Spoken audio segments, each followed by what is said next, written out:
В очередной раз возвращаемся к предателю советской родины Андрею Андреевичу Власову. Чем больше изучаю его историю, тем больше удивляют разные моменты. Например, то, что Власов изначально вел себя достойно, не хотел эвакуироваться из котла. Он мог бы стать героем, но решил пойти по пути предательства.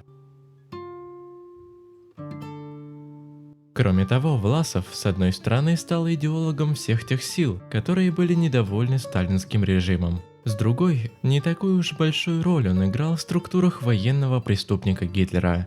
В любом случае, Андрей Андреевич был предателем, иначе как-то его оценивать нельзя. Поэтому приговор военной коллегии Верховного суда СССР был вполне справедливым. И даже то, что Власова решили повесить, а не расстрелять. Почти сразу же после объявления о победе над нацистской Германией его изловили и доставили в Москву, где генералом-предателем занялся руководитель Главного управления СМЕРШа Виктор Абакумов.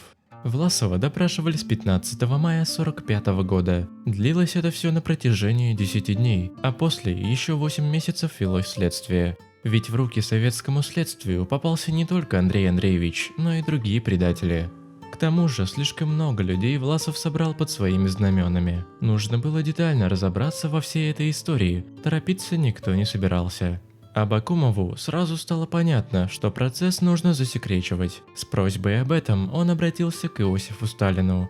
К сожалению, полностью то письмо широким массам недоступно, есть только выдержки из него, но даже по этим фрагментам можно сделать определенные выводы. Сталин, изучив доводы Абакумова, пришел к выводу, что действительно процесс над Власовым нужно сделать закрытым. И вообще, в СССР в то время не сильно акцентировали внимание на том, что идет следствие в отношении предателя Власова и других лиц. Это потом уже, когда генерала-предателя казнили, в СССР решили рассказать, что не стало человека, который решил бороться с советской родиной. Под следствием оказалось около дюжины человек из верхушки организаций, которые запрещены в Российской Федерации. Речь идет о Русской освободительной армии и Комитете освобождения народов России.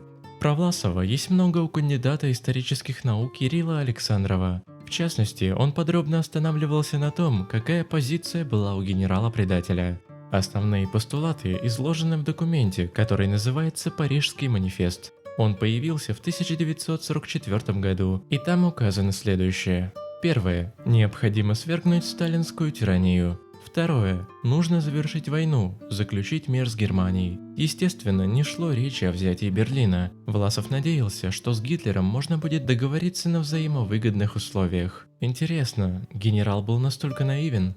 Третье. Создание в России политической системы без большевиков. В целом, это идея, которая нравилась многим, в том числе и тем людям, которые не стали переходить на сторону Гитлера. Но было ли это достижимо?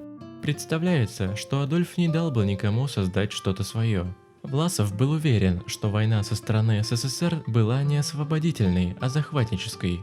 В частности, генерал-предатель указывал, что народы, которые оказались под властью Советского Союза, были недовольны. И это недовольство росло с каждым днем. Была отражена в протоколах допросов информация о том, что Сталин якобы действовал в интересах англичан и американцев.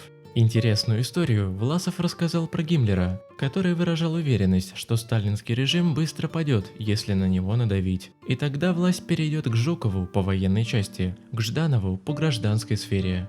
Спрашивали у Власова и про людей, недовольных сталинским режимом, которые остались на территории СССР. Андрей Андреевич выразил уверенность, что такие люди есть, но фамилий он не называл. Таким образом, Власов высказывал очень много мыслей и идей, которые могли подтолкнуть определенные силы на территории Советского Союза к активным действиям, направленным против сталинского режима.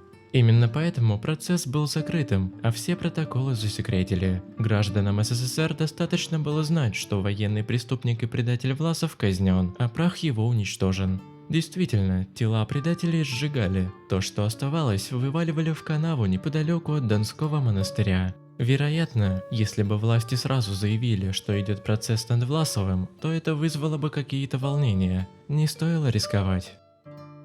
Если вам понравилось, не забудьте поставить лайк, подписаться на канал Загадки Истории и нажать на колокольчик, чтобы не пропустить новые видео.